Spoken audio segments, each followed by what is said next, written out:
দর্শকদের গল্পটা আপনাদের অনেকের জানা।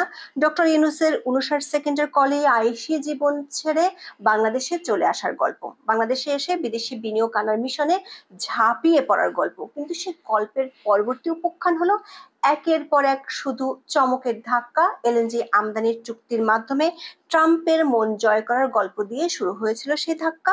তারপর বিনিয়োগ সম্মেলনে ম্যাজিক ম্যানের খেতাব, চমকের পর চমক দেওয়ার স্বপ্নের হাতছানি। এত হাতছানিকে দুঃসংবাদ বানিয়ে ফেলেছে বাংলাদেশের গণমাধ্যমগুলো। খবর হলো চৌধুরী আশিকের জামানায় তলানিতে নেমেছে বিদেশি বিনিয়োগ, দেশীয় বিনিয়োগে নেই কোনো সুখবর। পত্রিকার খবর বলছে বিনিয়োগ আকৃষ্টে চৌধুরী আশিকের প্রচার বা তৎপরতা যতটা আলোচিত হচ্ছে, প্রকৃত পরিস্থিতি তার ঠিক ইউনূসের নেতৃত্বে অন্তর্বর্তী সরকার ক্ষমতা নিয়েছিল। তার প্রায় ১.৫ মাসের মাথায় বাংলাদেশ বিনিয়োগ উন্নয়ন কর্তৃপক্ষ বা বিডার নির্বাহী চেয়ারম্যান হিসেবে নিয়োগ পান চৌধুরী আশিক মাহমুদ বিন হারুন। জনপ্রশাসন মন্ত্রণালয় ১২ সেপ্টেম্বর এ সংক্রান্ত প্রজ্ঞাপন জারি করে। একই সঙ্গে তিনি বাংলাদেশের অর্থনৈতিক অঞ্চল কর্তৃপক্ষ বা বেজার নির্বাহী চেয়ারম্যানেরও দায়িত্ব পান। বাংলাদেশে সরকারি দায়িত্ব লাভের আগে ছিলেন সিঙ্গাপুরে এইচএসবিসি রিয়েল অ্যাসেট ফাইন্যান্স বিভাগের সহযোগী পরিচালক। এর আগের বছর গিনেসের greatest distance free fall with a banner flag ক্যাটাগরিতে রেকর্ড করে দেশের মানুষের কাছে পরিচিত হয়ে ওঠেন। দর্শক, বিডা ও বেজার দায়িত্ব পাওয়ার পর থেকে জনাব আশিক স্বপ্ন দেখাচ্ছিলেন, বলছিলেন বাংলাদেশে বিনিয়োগের বন্যা বয়ে দিবেন। সেই সঙ্গে আবেগময় নানান কথা শোনা গেছে তার কাছ থেকে। তাকে নিয়ে একের পর এক প্রশংসাসূচক প্রতিবেদন ছাপা হয়েছে সংবাদ মাধ্যমে। এতে বলা হয় নিয়োগের পর থেকেই একের পর এক বাজিমাত করছেন তিনি। উপস্থাপনার শৈলী, যোগ্যতা আর বাচনভঙ্গি দিয়ে জিতে নিয়েছেন মানুষের মন। নেট দুনিয়া থেকে চায়ের আড্ডায় সবার প্রশংসায় ভাসছিলেন। বিনিয়োগ সম্মেলনে স্টেজ মাতিয়েছেন। এরপর আশিক চৌধুরীর কিছু ভিডিও সামাজিক যোগাযোগ মাধ্যমে ছড়িয়ে পড়েছে, যেখানে তিনি তথ্যবহুল ও সাবলীল ভাষায় দেশের সম্ভাবনাময় খাতগুলো তুলে ধরেছেন। অনেকেই তার ভিডিওগুলো শেয়ার দিচ্ছেন, সেখানে ক্যাপশন ও কমেন্টে ব্যাপক প্রশংসা দেখা যায়। অনেককে আবার আফসোস করতেও দেখা যায় এই বলে যে আশিক চৌধুরী এতদিন কোথায় ছিলেন, কি করতেন, কেন তাকে আগে কাজে লাগানো যায়নি।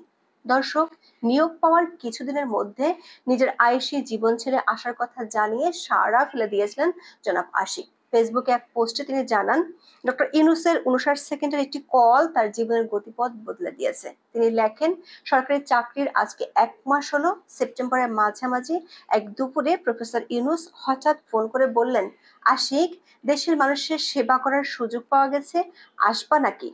আমি নন্দিনীকে জিজ্ঞাসা না করেই রাজি হয়ে গেলাম, জানতাম ও কোনোদিন মানা করবে না। সো ৫৯ সেকেন্ডের এক হোয়াটসঅ্যাপ কলে আমরা সিঙ্গাপুরের বিলাসী জীবন ছেড়ে দেশের পথে রওনা দিলাম বিনিয়োগ উন্নয়ন কর্তৃপক্ষের দায়িত্বে, বন্ধুদের ভাষায় বাংলাদেশের চিফ মার্কেটিং অফিসার হিসেবে। এরপর দেশে বিনিয়োগ আনতে অক্লান্ত পরিশ্রমের কথাও তুলে ধরেন বিডা চেয়ারম্যান। লেখেন, গত ১ মাসে শুক্র শনিবার সহ দিনে ১৮ ঘন্টা কাজ করেও কুল কিনারা পাচ্ছেন না তিনি।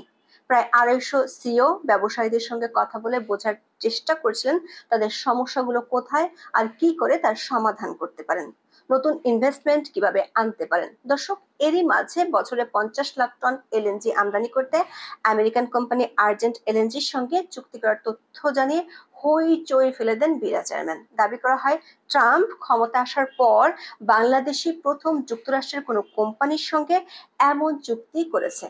এর মধ্য দিয়ে ট্রাম্প প্রশাসনের সঙ্গে ঘনিষ্ঠ হওয়ার দ্বার খুলে গেছে ডক্টর ইউনূস সরকারের সামনে।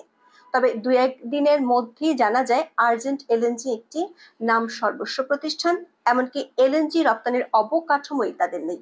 পরিকল্পনা অনুযায়ী অবকাঠামো তৈরির কাজ যদি শুরু করা হয় তা শেষ হবে ২০৩০ সাল নাগাদ। এছাড়া কোম্পানির সঙ্গে চুক্তির ধরন নিয়েও ওঠে প্রশ্ন। নন বাইন্ডিং চুক্তি হওয়ার কারণে এটি মেনে চলার বাধ্যবাধকতা কোনো পক্ষেরই নেই। অন্যদিকে পেট্রোবাংলার কর্মকর্তারা জানান, এ ধরনের চুক্তি করার এখতিয়ারই নেই বিডা চেয়ারম্যানের। বিষয়টি পেট্রোবাংলার জানা ছিল না, তাদের কোনো মতামত নেওয়া হয়নি। আর বিডার কাজ হলো দেশের ডলার আনা। আর আশিক চৌধুরী এলএনজি চুক্তির মাধ্যমে টাকা দেশের বাইরে পাঠাচ্ছেন। দর্শক, এভাবে গত কয়েক মাসে কথার ঝলকে দেশবাসীকে চমকে দেওয়ার কাজ ভালোভাবেই করে গেছেন চৌধুরী আশিক। তবে যেখানে তার যে মূল দায়িত্ব সেখানের চিত্র একেবারেই উল্টো। বিনিয়োগের বন্যা বইয়ে দেওয়ার গল্প নিয়মিতই তার কাছ থেকে বাংলাদেশের মানুষ শুনেছে, কিন্তু সংবাদ মাধ্যম খবর দিচ্ছে শুধু উদ্বেগজনক চিত্র। সবশেষ বণিক বার্তার প্রতিবেদনে বলা হয়, নিয়োগ পাওয়ার পর গত 7 মাসে দেশের বিনিয়োগ পরিবেশ উন্নয়নে অনেক ধরনের কর্মযজ্ঞে হাত দিয়েছেন চৌধুরী আশিক। তবে প্রকৃত বিনিয়োগ আকৃষ্টে প্রচারণামূলক কর্মকাণ্ডের প্রতিফলন এখন পর্যন্ত দেখা যায়নি। বিজয় নিবন্ধিত বিনিয়োগ প্রস্তাবের সংখ্যা নিম্নমুখী, আবার কেন্দ্রীয় ব্যাংকের তথ্যে প্রত্যক্ষ বিদেশি বিনিয়োগের নেট প্রবাহ কমেছে। অন্যদিকে শিল্পের মূলধনী যন্ত্র আমদানিও নিম্নমুখী। সব মিলিয়ে বিনিয়োগ আকৃষ্টে চৌধুরী আশিকের প্রচারণা বা তৎপরতা যতটা আলোচিত হচ্ছে, প্রকৃত বিনিয়োগ পরিস্থিতি তার ঠিক বিপরীত। প্রতিবেদনে বলা হয়, চলতি অর্থবছরের প্রথম 9 মাস জুলাই থেকে মার্চ পর্যন্ত বিদেশি বিনিয়োগ বা এফডিআই এর নিট প্রবাহ আগের তুলনায় 26% কমেছে। শুধু তাই নয়, শিল্পের জন্য যে মূলধনী যন্ত্রপাতি আমদানি হয় সেটাও কমেছে প্রায় 29%। ইপিজেটে বিদেশি বিনিয়োগ কমেছে প্রায় 22%। তার মানে সব ক্ষেত্রেই নিম্নমুখী ভাব চলছে। এমনকি বিডাতেও যে বিনিয়োগের প্রস্তাবগুলো রেজিস্টার্ড হয় সেটাও কমতির দিকে। ব্যবসায়ীরা ঋণ পাওয়া নিয়ে, সুদের হার বাড়া নিয়ে চিন্তিত। দর্শক, এই পরিসংখ্যানগুলো আসলে আশিক ম্যাজিকের সাথে মিলছে না।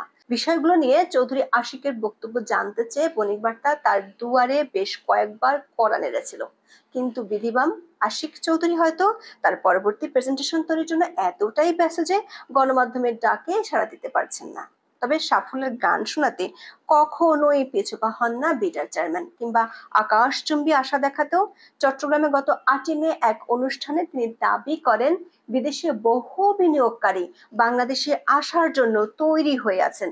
কিছু সমস্যা দূর করা গেলেই বিনিয়োগের স্রোত শুরু হয়ে যাবে। জনাব আশিক যখনই গণমাধ্যমের সাথে কথা বলেন তখনই একটা বিষয় লক্ষ্য করা গেছে, তিনি অবলীলায় বলে যান ইনভেস্টররা হুমড়ি খেয়ে পড়ছেন বাংলাদেশে আসার জন্য। 6 থেকে 12 মাসের মধ্যে বাংলাদেশের পথে ঘাটে বিদেশি বিনিয়োগ গিজ গিজ করবে। তবে মাঝে মাঝে কিছু সমস্যার কথা বলেন। তবে বিনিয়োগ না বাড়লেও নিজেকে নিয়ে প্রচারে থেমে নেই। এমনকি নিজের ব্যক্তিগত ইস্যুতে সংস্থার পেজও ব্যবহার করছেন তিনি। পরে অবশ্য বিষয়টি নিয়ে সমালোচনা হলে সরি বলেছেন বিটা। দর্শক, প্রশ্ন হলো, তিনি যেসব সমস্যার কথা বলছেন সেগুলো তো আগেও ছিল, তাহলে তার সময় বিনিয়োগ না বাড়ুক, উল্টো কমছে কেন? বিনিয়োগ সম্মেলনে উপস্থাপনার চমক দেখিয়ে যিনি ম্যাজিক ম্যান খেতাব পেয়েছিলেন, তার কাজের জায়গায় সাফল্যের হিসেবে কেন এত গরমিল? বণিক বার্তার প্রতিবেদনে লেখা হয়েছে, বিনিয়োগ সম্মেলনে অতিথিদের সামনে দেয়া আশিকের সাবলীল উপস্থাপনা নজর কাড়ে অনেকের। সামাজিক যোগাযোগ মাধ্যম সহ বিভিন্ন মহলে তার উপস্থাপনার প্রশংসা ছড়িয়ে পড়ে। বিনিয়োগ সম্মেলনের শেষ দিকে অনেক সংবাদ মাধ্যমে বলা হয়, আশিক ম্যাজিকে বাংলাদেশে বড় বিনিয়োগের প্রত্যাশা। তবে বিনিয়োগের সরকারি পরিসংখ্যানে সেই ম্যাজিকের প্রতিফলন নেই। আজ এ পর্যন্ত। সবাই ভালো থাকুন, সুস্থ থাকুন, নিরাপদে থাকুন। দেখা হবে